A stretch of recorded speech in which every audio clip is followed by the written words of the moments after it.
mai di poti mai company oleh tausan ia o pasta o meat ma pizza ia se va ai tau mafalana la upa ula titi mai ia la no mai le statement fo mo le sa o na mo ta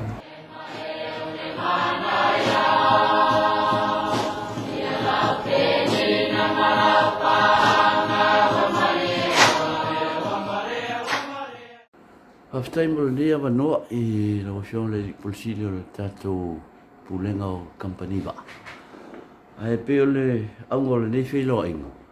Le mta pule o fa sa la solo I lungo o penga te fa ilangi social media. O fa le o se atunga lungo se tasi fo e o li sai la sa mo lo ngolua ya tunu fa. Fa pe o le amana ia pe o fa ngalo ia la to. A o lewa no te fia fo I mai sa mo nei ona o a fianga o le COVID-19. A mo le sila fia le atunu. E to o fia ni whanau o le atunu. O lo ngā lulue I nei ngā luenga I lungo o meli lau pasese container ships. Ia maisi a wa a polelo fai malanga pa wa malu. Ai o se fina ngalo fo I leo o nei whanau mo o to e fia fo I mai. E mo mo siau tele.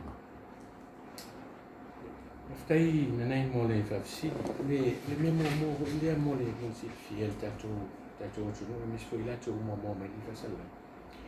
O le fa inga o tato halum fa na wi sa mo I finga venga nei lungo ba. Va ala pa se ma va ala olo. Termine tolu se la lu sfutas. Le fa inga le o tato halum fa na wi lungo ba termine. E lua se lauli ma fitu ila to lo o lungo va ala pasesi. Lua se lauli ma fitu ila to lo o lungo va ala pasesi. Ai ono sfufa o lo o lungo ni va ala lo. Ya le mo fa inga le to se lauli o tas. Il terminela.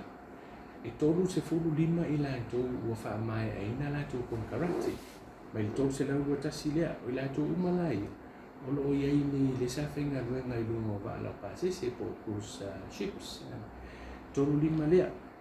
Ia, o la tolu la ia tolu lima. O lea la ko tu tauna to e pe ona masania. I fa a mai a kon ka. O tauna to te liu mai. Yo tato la fanua, yo tato o tuno mai ai nga ni. Pita yan. Ia, e mai a loa ia kon karate fa yo na lo kon karate la to ni to tos lima. Ia ta punia loa ia la ba. Ia me se vo ile lockdown. Telio malai ba le le malu uyo.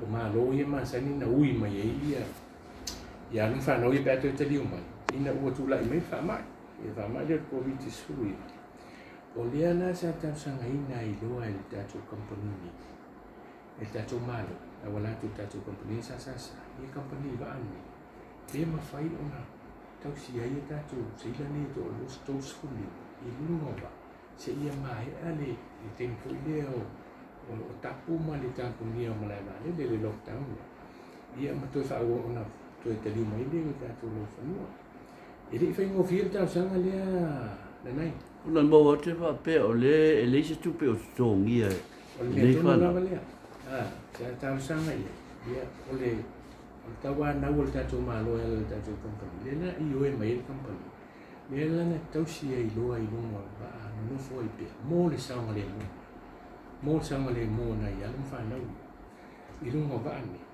ia e no fo e ai fo o tulanga uma ia tau ia malisi tulanga fo isa tilo ia o le afianga le mele o le o mai le teimine o le vela fa ma ai o mai ia ona polo kai le pe stranded di malaiva le ia o tunu ia ui mai te le fa fitau e me se te le tunu ne le ma no se pe se fa ma ia o le ala sa talo sanga o le option pito isilia le na se fe mo ka ai me se na ia no fa no o le no foi pe no va o le si tu ta u a mo se fi o lungo ba ane e ia medical teams e ia medical teams no ba ane o la la fa tino ia la le si aki vo le so o va e si aki la to la mene ia to le ma se me se la ia mena le afia mai fa ma ia o le la sa mana to lo la tu mano ia la tu company e ta sa ma company e fe na to si e pe mo va ia ta tu fa na si ia mai al lockdown pi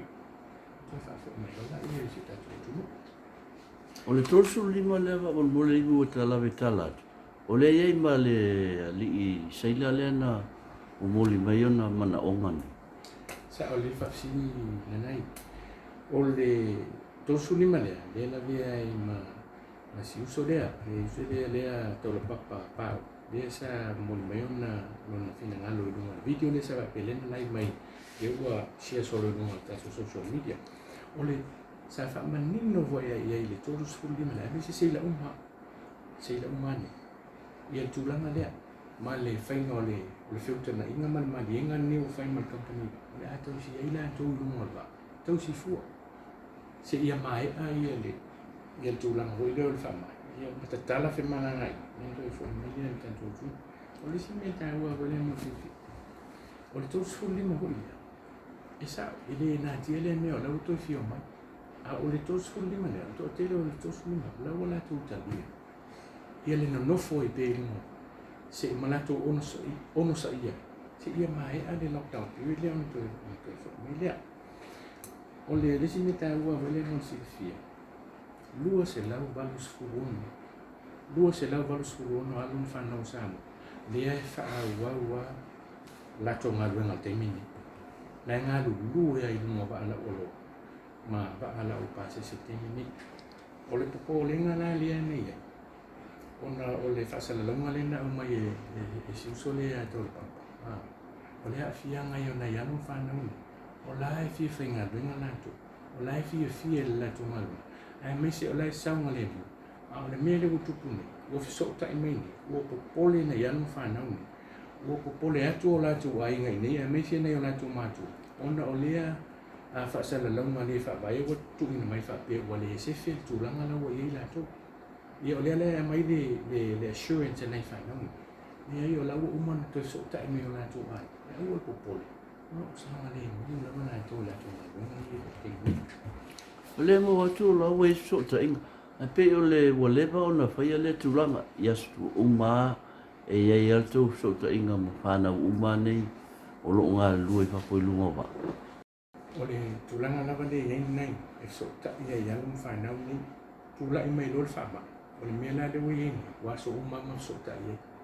O le wa whai ale so ta inga ia so. Wa iei fo liko project wa create le office. E so ta ia la iei whanau ia. O le mea fo ila le wei e. O uma fo iona so tofi la to fo ilia tino mātu. Tua iei to tono wa a ta itasi. La e wha ulu iei au wa a ia anum whanau sa. Mo iei lunga wa a ta itasi. O ila tu la ia. Lea e mai ei li poti o le tulanga o lato situation na iei. Ia mese la tu so fu malolo. Mala tu sa ngali mu ni wa ba ya status. Ia la mo mai le information al tato malo la tato company ni. Ele ngata la na so ta ia ngai o ile company la vai. Headquarters of company ba ani. Ia il fam talanga o le o mai le insurance o le se feta tu tomiti. A o le fo if so ta sa wa ta tu tomiti lunga. Pe mo im fa ma ni fam talanga ia mai company. La o le lei le kai ngola tu lo mai lan timi ia o le la ve mo mai fa utana ia tatu fa na lo sa le mo ma o le lei fu to singa la tu Mai nei so ta inga na whaelo mai e saila po le o whanau la tunu nei. E li la tō mo onga, mana onga. Le ase tarusanga po le pitu siliona. Tarusanga ina mai o lo mana o mi e se. So soani atu le tātou Samo shipping mai nei Samo. E pe o le te talo ali ana ia na whanau ia le ama ia le mo te sota. Ia o te talo mai amo le tātou nof te talo atu. O le talo sanga, te talo mai talo sanga o tātou watu. Ia misi nei o latu aina, moni me o latu o whaanga nei o latu aina. Ia misi bila nof te talo tātou. Nof te talo atu tātou. Ina i talo si o latu whaiwa o whianga i mga winga i mga wa. O le si tūlanga i le. O le si tūlanga le au mai e nei whanau ni. Le una whanofo i lana tātou malo, le ala tātou company.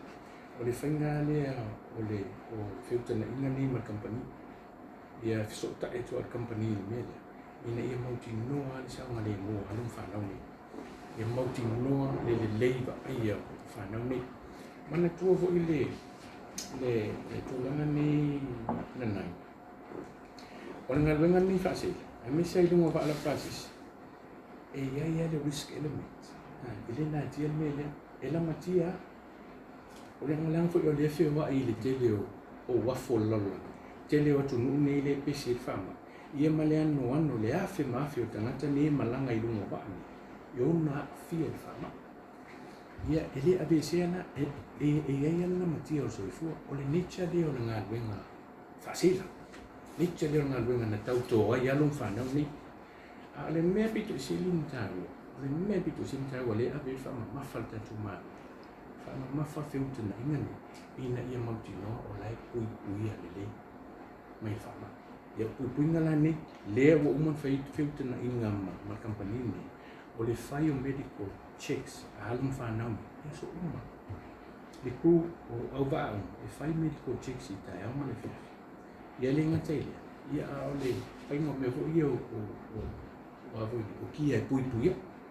ia a me se voi lale me masani o le fenga voi le hygiene ni mo le ba tau singa le ia ma le observing o me social distancing ia ma ba inga fa le ia la wa va ni e to formal medical team o le ana fa yesia ki ila to o le assurance la le a mai ia ita le a mai ta to malo le vo e tu ia ta to malo me le tengo e minimize le risk le o la to la fa o le la no la tia o la to so ia ona fianga la to ngala me se fama Lima, e maua tu foi, e to lima nisi o whana o lau seilan nei. O mō mai whamtalanga po li poti foi e ala mai le tatou company. Na tau masalo mia i symptoms o le COVID-19. O le ase tu langa wai ai ia nei whanau to lima. O whaimi whapsili, e to lima. Nā mata e to atas, ne ele mana to lua. Ia to whakopole mana si to lua, ala ta neia, ka solen te nei. Masalo mia, i man tua voi la mea le peo no whai entu na nai. E siaki ia e so umu. Le la e whai a medical checks i tai au mafia. O le la sa test positive, ai la na ia no whanau ia. E se umo wa ai ia, e leo se wa stas. E se umo wa, o wa a voi la ni. O la e wheo ai Europa, wa la e wheo ai awa a nei Europa. I le mea o lo maa rosi le pesi o whama. La e whangaru lua ia na ia no whanau ni. Ia sa so ta ia ele I malo lo tato malo ela tato company so ta ia no fana ni aso ia wana na positive lo ia le test fana ni na quarantine e se floor ba ana quarantine ia ole polinga la na sa ia tato ia I timo ia se ia fianga fo ia fa ma fo ina ia no fana ni ola de fama sa so ta ia la ia so ole mea fa sta ia le fole tua ole vi poti mai na ia no fa e dai ma si suina la fu fa lo la to mas na ole wala mo quarantine to no wa ku test positive ona ia no fa na le na pa u to no le galus food pasene voi le la le mild condition ili ia le la wa to recover malan to li male malon quarantine ma fai e ma monitor le ma fai e treatment e fa ia le lau to fenga wenga o malona to lima ile ye ma se afia ile taimi a to le quarantine ia no fa na sa so ta e to company so o le poti ale ma ia la to ma ia to ile ai ma se swinga na to fa o le fa sa so ta I ma ia na to wa ia si ba nei fa na so ta sa ma ia la to wa ya date la to ai na to sa ma to la o le fu sa ma fana ai mo nei fana ona o lani tau sa o me nei fana le se suna la tu fana lai malo losi ona paua o positive test ia la fu o ko test ia a hu ko net a la u to malo losi ia le fu la u to finga luenga ia nei fana ni I tekni le si tu ta o hu le na ngai ile fa o punga le na ngai no fa lo fa pino ma fa pino sa a pe o fa ma yuti Mana tu fu le maule wa mai ni e so malo. Ai mau fa mai e rika. Wa immune fa ma. Te le to ya fi fa ma. Ia no winga na fa na nei le wa. Ia e le to la be fa ma. Ia e no winga le se fa ma yuti. E pe ole mele fa pulum fa ma ni. Ia tu la ngale le fa na ia. Le fu na mai ya le na to wa fa ma tala yo la tu wa. Isi ni ka pole pale nai fu. Ma ele o ko pole fo ia nai ainga ia nai matua. Mai nai matua nai ainga. Nai fa na. Ile tulanga nai la tu fa. Ia pawan mele sa fa. Ia no tap tap pa ima sta. Ia na o tu e fa fo sia o tu e. Ile ma lo sia nai fa. La o tu e fa nga le ma fi nai fa na. Alim, o umona fa ali fa la waitele. Le finangalo, o le malo e wala men palmia. O le hautuanga al palmia. Ia lava papale mai fafu mo o le sai. O ro lava le pitu sili ona la tu saunga le mbu. E tūlanga la iei wa umai ona whaia ngā luenga uma lava il company e whaamautinoa i le tūlanga. O le ase tali il company o le ana whaamau mai lana whaasea. O le tūlanga e pia titiro tu fo ia i le video le na o mai si uso le e tol papa o nanai. E tasi ale fe au le au mai o toi fi fo mai sa mo. Tasi ale pau ale o le fe au le au mai o le toi fi fo mai sa mo. O le fa punga le fa pia wale sefi le miela no fo ai mo fa ngaloina la to le malo wale amana ia la to mo wa tu la fo ia la to mo wa tapo le malo to fa fo mai oni la fo ma tu la fo lo tanto no oni la fo le fa vai mai matuale moni ia la fo o le tu nga le ia ia mala mai nei se ila ni wa mai ana tu contract ia o fi ai ma si uso le to pa e ka tala loa ia whainga mana ko e fo mai o le meta ua lan te mini o le whainga o whiutama inga mal company ina ia mautina lo lato sama le mo mele ni mo fa ma lisi meta ua le sisila e pito i sefi o le vaa le ia nei so tau tala pe le vaa le ia nei runga ia le sunga le ia pa e le uto ila e le uto e whiana e le uto i ni pa se se na o kaptenia o office ma le au va no no ele o to ese la matia o le sofu il fama o vai le o to e felwa mai le o to e fe ave i in passes a fa tu se la i va a i fe o i na isi tamit e le na lu e te o le ma tu sa ma le mu va va ale le i ne no ia le sunga te papa le mai il titilo tu la e ma tu ale mu ia ia fa mtela ngai tu o le fu ina to so ta e tu in company na ua ma ua le video le o le ta uma yo la se fea to over tu la no me ai tu la ta ma fa pe ta ua si te tala le me le mai ua o ta uma ni ta ma fa o ma no tu ai le ma ta o fiel sa nga se ta si o su e pa le fio nga le minsta na la o le o ta nga me o ti la tu mai ta su nga le forma ia sa lo sa ati le na ia ta ua le mo voleo a le tupu fama sai lunga i te mau ai sai lunga fu lai io tanto mana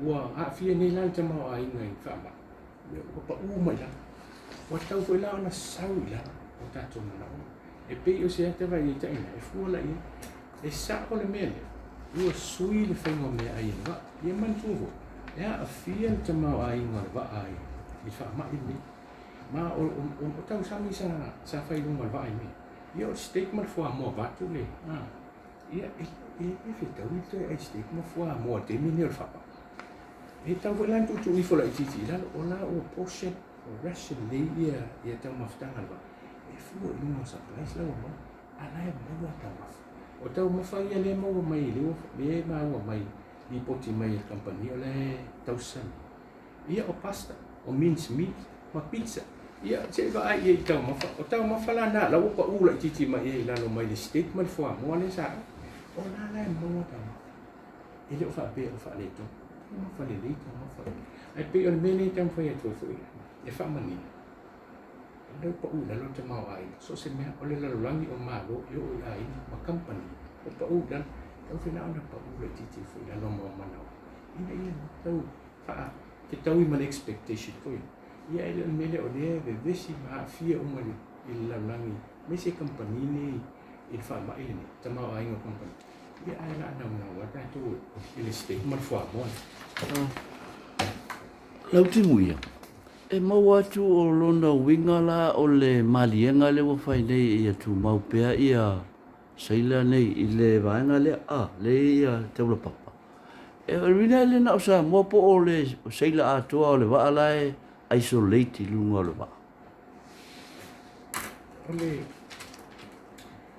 tulanga le i le ba ai ba le o ina wo tula e fama ya sa foi dia tula e fama ia wa tele no ave ia wo sila sa fama sia do company foi le ave ia la jo ia sila ya sila tu ni sa ta talo ta tu wa fiwo tu ni wa fiwo tu ni ta talo i company ba pen fai ona tu ila tu sei le no ba no su company ona la tu langa le me se tu sing ke mi ia ta talo ta tu na ta talo ta tu ele fai ngo fia ta tu talo na ta talo ta tu o mela ni na ave ta tu ta sana il company si o sa mo ma mawa e tu le onga tu no Pacific a malanga mai alum fa na ni e mo le to bu fa ma le va le ui mai o lona winga yo o mai e hua mea o le tau fia i se mana vale a fia ai fa ia po le o ele o mai tatu tunu ia o le la sa ta talo ia ena ta dia ia company o le a tau si e mo ia tatu sei la i fa mai ana tu contract a mai am se mai o i se ia ta tala tatu mana tu fo mai o le tulanga le sei la ia na o le mau mai ma tu fa mau nia o le to tele o sila ele io ai na to no o mati ele io ai na to o le tele o sila o lai stranded ia tu no ia na uia e sila ia pe sila ia le no fo mai ali o mai si o mai te ele io ai na to ni to tele fo la to io lai quarantine i me voglio quarantine facilities ia tu no ia o moni me tonu ana ne sa i po le na ne man no le ta tu ma no ya o ne tu pi ta tu se la tu ya la na ave chance ya lo fa company Au talia. ya la utalia i lo la company ya la yo mo temile o la to si company ya ta tu se le ye no Alo fianga atunu se teimi abanoa ta ua fo ile nei. I se te talo fo lele a meisea a inga ma mātua le tapu a inga i nei whanau o lo whaatalia le tūranga o iei le COVID. Ia, ma se toe taro sanga atu fo i saila umo sa moa o lo ngā lua i whafu. Ona le maua atu e whaia sina risky o le tūranga biti si whaenga le o lo ngā lua pel ne vaitei. Si lia ma le e lua se lau palsu wolu. lua se lau palsu. La se fina alo lau fiong. 15 never know tu lo la be never know ta wai e va tu le te talo talo le ta tu malu e me se le malu ma tu malu ma tu me se ta tu ai e ta tu mana tu pe e na ya no fa no ni ta tu ta sa e me se ia o ta tu fa lo tu tele fa malu si au ai wani i tatu fa vai ele fai mo fianga luenga fe ngai anu fa no e nga luenga tau toa le la matia soifua ele na tia me le la ngai la matia soifua nga luenga fa si te mila ni fenga ta o le fa mai ni tu langa le ni na lu e mana ni e na fa na e fa lo te e fa malo sia e wa tu nei ni o tatu ai me le te tano toi me tatu ai me si ia mo ni ma tu si ni mo fai na tua ya tatu usa tatu tau fai tatu sia na fa ni la tu fai la tu ya emis o le va no wala so ta ina e fa na ne fa le ya so ta ya fa lo tu te fa na e ya ko le ya ve ya usa ke ngai man na wen o le si fu tu na no e tano tu fu i tatu tu na tu e mi si no fo a fa te ngai so fa te fa la ia lo fonia mana tua ena ia no fa no ni sa mo lo nga lui no ba ia tu ta si ta tu ta sang ia mu dia ila se fam talang ko ia ia no fa no ni lo nga lui no ba ole me mo mua ia mani e matua i le whaawea, lea tu inga la whonga whaapea, ua tu la wha. Ma ua wha ngalo, ma lea mana ia e maro o tō. E leni la whonga, whaawea ia la whonga. Ma ni la whonga tu la wha te. I lo fo te tunu, sa le tona whaia tu inga la whonga whaapea, le whaawea whaapea. O le mai ai le amatanga, o le tu ua tu vae se atu whanau nei i ngā lunga nei, pui e maro. E o ai leo atu e tu nuku ue tu ai se ia o ai lunga wa. To a umar tu te maro i le pui mo whanau ina ua to ta riu. Saunga le mo mai sa mau. O le ngā luenga le na, ma le mutafa i ui o le miana, e matua wha mua ta tu ma. O le saunga le mo alu whanau. Miana le, ia, e whailuhan tuai. Matua le assurance i, alam whanau i ngā lue lunga wa. E leo whamalo o tō le mai. Mai se ia la whonga whaapea, ua lea mana ia o tō le malo. Whaapea whaapunga ua abandon o tō le mai. Se o la whonga le whaapea ia la whonga. Ia vatua i male whamana fule male timai. Teli, on sa. E whamia le tūro tō al whaiwai. Tūtuna whaiwai fu ua lo whamai. Ia nisi o ilai tūla ia, nuso ia, nisi nei whanau whamai ai kumpa. On sa. O lea o mai tau e. Ia lea o amata na wa ia tau tau le. Lea o amata o na whaititia whamai i te leo tunu o lalo. Ia ma lea o amata o mai tau ina o tala ma. Ia tapu ia sa ia tunu ia lalala. Ia o tau tonu fo. Ia o se mea fo ia lea la aha ia si tatu o tunu o sama. Ia o sa i leo tau ina. Ia o na mai aro pe tana ia whimananga i. Ia. Ia taliu. Ai lea ia. Yo, so